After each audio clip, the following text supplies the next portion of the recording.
오늘 이 저녁 시간 함께 읽을 하나님의 말씀 시편 119편 153절에서 160절까지의 말씀입니다. 시편 119편 153절부터 160절까지의 말씀 여러분들을 대표해 제가 읽도록 하겠습니다. 시편 119편 153절 말씀부터 읽도록 하겠습니다.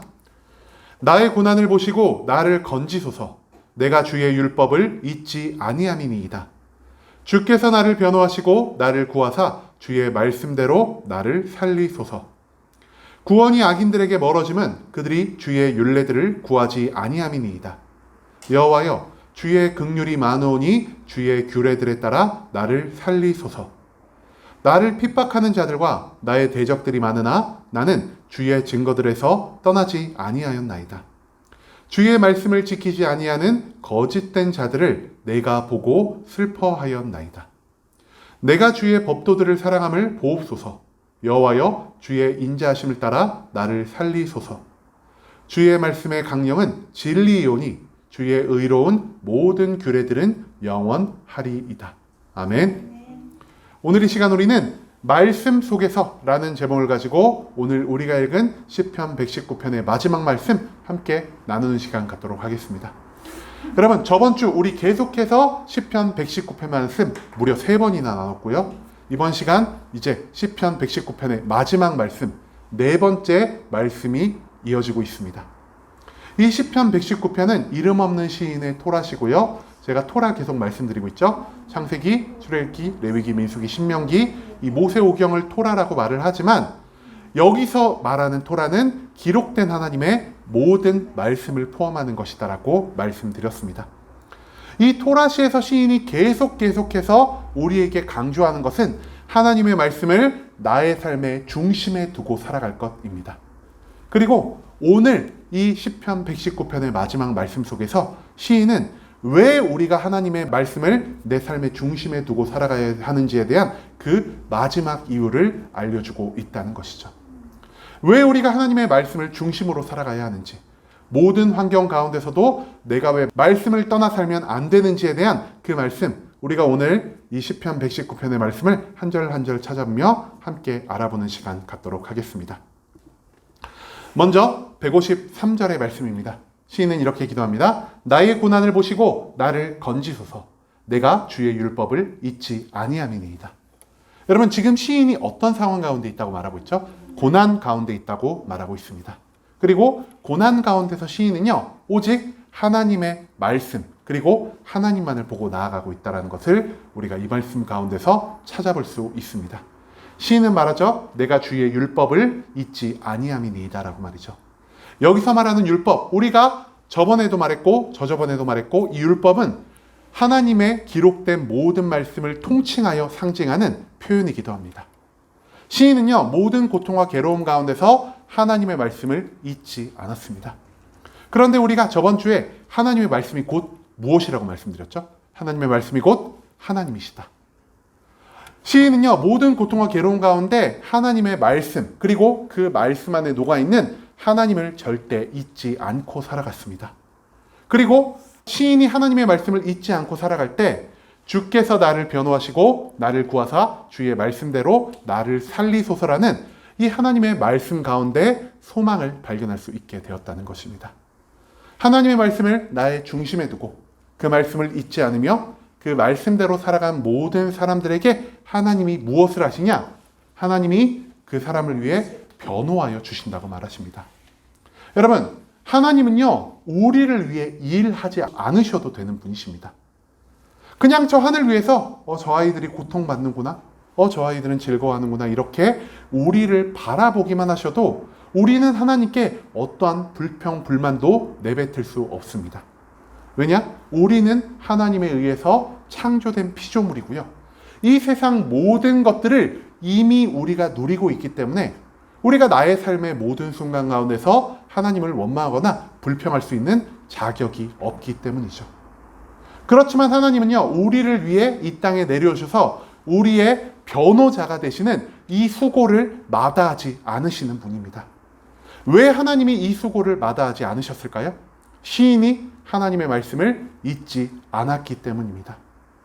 말씀을 읽을 뿐 아니라 모든 상황 가운데서 말씀을 기억하고 말씀 가운데 녹아있는 하나님만 바라보는 그러한 삶을 살았기 때문에 시인은 하나님을 향한 소망을 절대 포기하지 않았다는 겁니다. 그리고 하나님은 자기를 향한 소망을 두고 살아가는 모든 자들을 위해 나의 수고를, 나의 일함을 아낌없이 부어주는 분이라는 사실을 우리가 이 본문의 153절과 154절의 말씀 가운데서 발견할 수 있게 된다는 것이죠. 그 다음 155절과 156절의 말씀 가운데서 시인은 말씀 가운데 녹아있는 하나님의 또 한 가지의 성품을 발견하게 됩니다. 구원이 악인들에게서 멀어짐은 그들이 주의 율례들을 구하지 아니함이니이다. 여호와여 주의 긍휼이 많으오니 주의 규례들에 따라 나를 살리소서. 여러분, 지금 시인이요 두 가지 종류의 사람을 말하고 있습니다. 첫 번째, 악인들을 말하고 있고요. 두 번째, 주의 규례를 따르는 나를 설명하고 있습니다. 악인들은 어떤 사람들이라고 말하고 있죠? 악인들은 주의 율례들을 구하지 않는 자들. 그리고 주의 율례를 구하지 않자 이들에게 발생하는 것은 무엇입니까? 구원이 악인들에게서 멀어진다라 말하고 있습니다. 하지만 하나님의 긍휼, 하나님의 구원이 누구를 향해 있다고 말하고 있죠? 나를 향해 있다고 말하고 있습니다. 그리고 나는 어떤 자이냐? 주의 규례들을 따라 사는 자라고 말하고 있습니다. 여러분, 믿는 자에게는 구원을, 믿지 않는 자에게는 심판과 징계를 내리시는 이 하나님의 속성을 우리가 무엇이라고 계속 말씀드리고 있죠? 바로 하나님의 정의라고 말씀드리고 있습니다. 시인은요, 말씀 가운데서 하나님의 정의를 발견하게 됩니다. 정의의 하나님은 말씀을 믿고 그 말씀대로 살아가는 자들에게 복 주시고 구원하시는 것을 즐거워하는 분이라는 사실을 시인은 말씀 가운데서 온전히 깨닫게 되었다는 거죠. 그렇기 때문에 시인은 모든 고난과 괴로움 가운데서도 절대 좌절하거나 낙망하지 않을 수 있었습니다. 내가 하나님의 말씀을 계속 따라 살아간다면, 내가 절대 하나님의 말씀을 놓지 않는다면 그 정의의 하나님께서 반드시 나를 구원하실 것이라는 구원을 향한 소망이 확실히 있었기 때문입니다. 반대로 시인은요, 나를 괴롭게 하는 악인들에 대한 두려움도 존재하지 않았습니다. 왜냐? 말씀 가운데서 자기의 정의를 남겨두신 그 하나님께서 반드시 악인을 심판하시고 그들을 징벌하실 것이라는 확실한 소망이 시인 가운데 남아 있었기 때문입니다. 그렇기 때문에 157절, 158절 말씀에서 시인은 이렇게 기도하는데요. 나를 핍박하는 자들과 나의 대적들이 많으나 나는 주의 증거들에서 떠나지 아니하였나이다. 주의 말씀을 지키지 아니하는 거짓된 자들을 보고 내가 슬퍼하였나이다 라고 말이죠. 여러분, 시인에게 고난을 주는 사람들이 지금 무엇이라고 표현하고 있죠? 나를 핍박하는 자들, 나의 대적들입니다. 그리고 나를 핍박하고 나를 대적하는 이 사람들을 또한 무엇이라고 시인은 표현하고 있냐? 주의 말씀을 지키지 아니하는 자들이라 말하고 있습니다. 주의 말씀을 지키지 아니하는 자들이 나의 원수가 되었다는 것은 무엇을 의미할까요? 그들이 원수처럼 여기는 나는요, 이 사람들과 반대로 주의 말씀을 지키는 자가 되었다는 것입니다. 그런데 이 주의 말씀을 지키지 않는 사람들이 지금 어떻게 된다라고 시인은 말하고 있을까요? 이 사람들은요, 주의 증거에서 떠나가는 자들입니다. 주의 증거에서 떠난 자들이 앞서 말씀드린 것처럼 하나님의 정의를 만났을 때 경험하게 되는 것이 무엇일까요? 바로 하나님의 심판과 징계라는 것이죠. 그렇기 때문에 시인은요, 나를 괴롭게 하는 악인을 바라보면서 저들에 대한 분노, 저들에 대한 복수심을 갖는 것보다 저들을 보고 슬퍼하는 마음을 갖게 됩니다. 왜냐? 저들에게는 이미 하나님의 심판이 예비되어 있다는 것에 대한 확신이 시인의 마음 가운데 온전히 남아 있었기 때문입니다. 여러분, 내가 보기에 불쌍한 자들에게 내가 복수심을 가질 수 있겠습니까? 내가 보기에 불쌍히 여겨지는 자들을 향해서 나는 절대 복수심을 가질 수 없을 것입니다. 시인은 하나님의 정의를 믿고요, 하나님이 그들을 심판하실 것이라는 확신, 그리고 심판과 축복의 모든 권한이 하나님에게만 있다는 것을 완전히 깨달은 자였기 때문에 말씀 대신 하나님을 절대 떠나지 않고 모든 상황 가운데서도 그 말씀에 따라 사는 것을 멈추지 않는 자였다는 것, 그것을 우리가 이 시편 본문의 말씀 가운데서 발견할 수 있다는 것입니다. 마지막 159절, 160절의 말씀 가운데서 시인은 이 말을 한 번 더 하는데요. 내가 주의 법도들을 사랑함을 보옵소서. 여호와여 주의 인자하심을 따라 나를 살리소서. 주의 말씀에 강령은 진리오니 주의 의로운 모든 규례들은 영원하리이다. 여러분, 시인이 지금 어떠한 삶을 하나님께 드러내고 있죠? 하나님, 내가 하나님의 법도, 하나님의 기록된 모든 말씀을 사랑하나이다라고 외치고 있습니다. 그리고 시인은요, 내가 하나님의 말씀을 사랑하기 때문에 말씀을 사랑하는 것이 곧 누구를 사랑하는 것이라 표현하고 있을까요?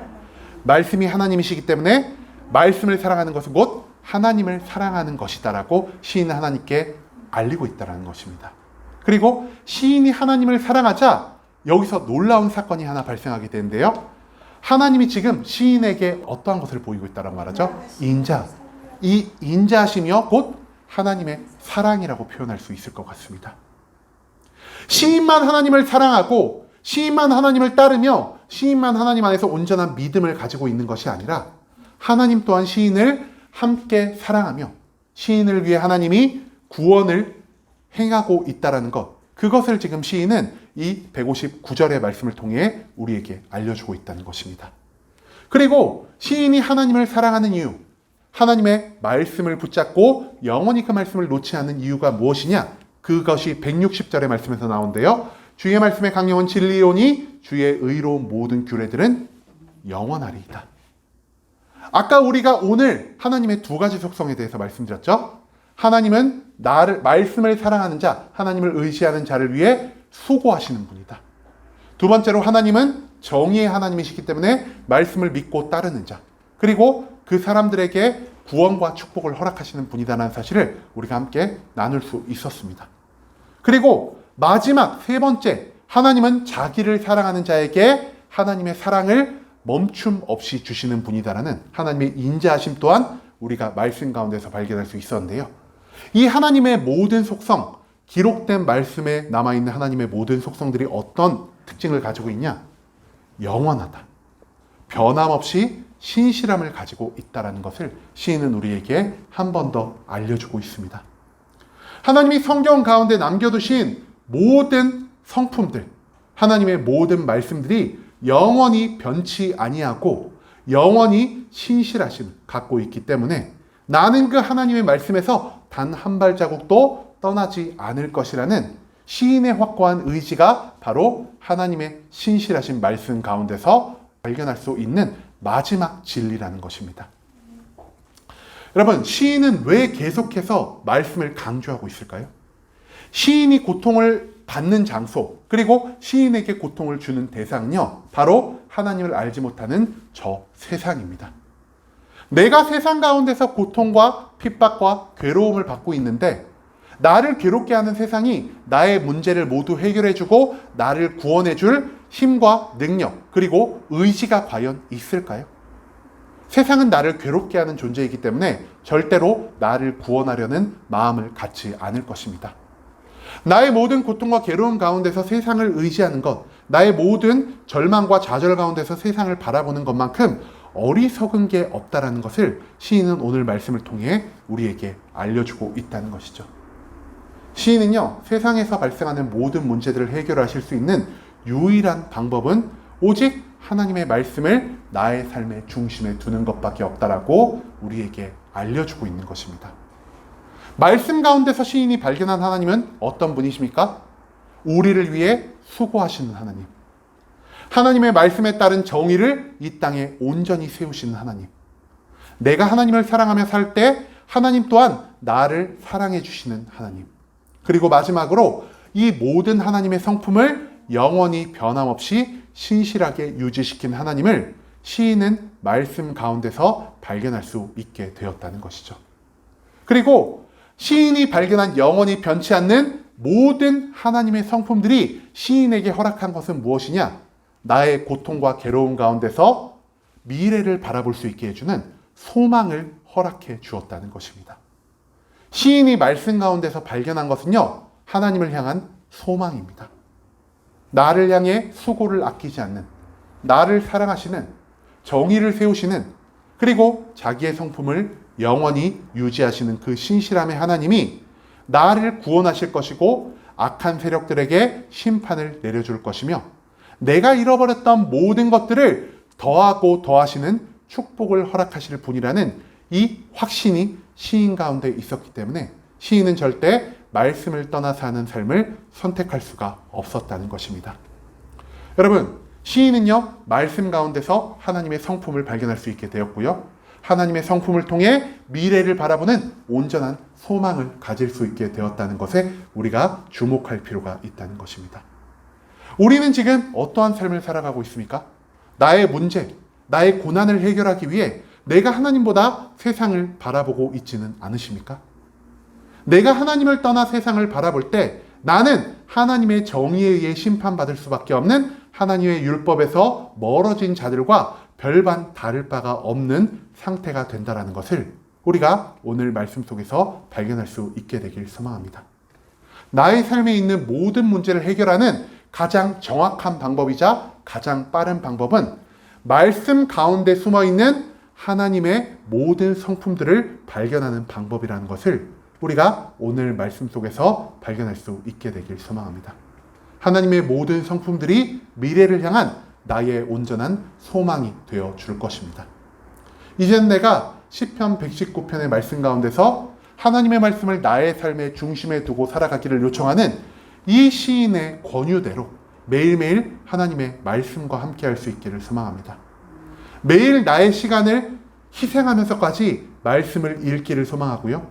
그 말씀을 내가 기억하고 말씀 가운데서 나에게 깨달음을 허락하여 주시는 하나님을 온전히 구할 수 있기를 소망합니다. 그리고 내가 그 말씀을 깨달은 것만으로 만족하는 것이 아니라 이제는 나의 삶의 모든 순간, 나의 삶의 모든 자리에서 하나님의 말씀을 나의 삶에 온전히 적용하며 살아가는 말씀과 내가 하나 된 삶을 살아갈 때 그제야 하나님은 나를 향해 준비된 모든 구원들을, 나를 향해 준비된 모든 축복들을 온전히 허락하여 주시는 분이 된다는 사실을 우리가 오늘 이 시편 119편의 모든 말씀 가운데서 기억할 수 있게 되길 소망합니다. 말씀을 중심으로 살아가며 고난 가운데서 소망을 얻을 수 있는 순복음 함께하는 교회 모든 성도님들이 될 수 있길 간절한 마음으로 소망하겠습니다.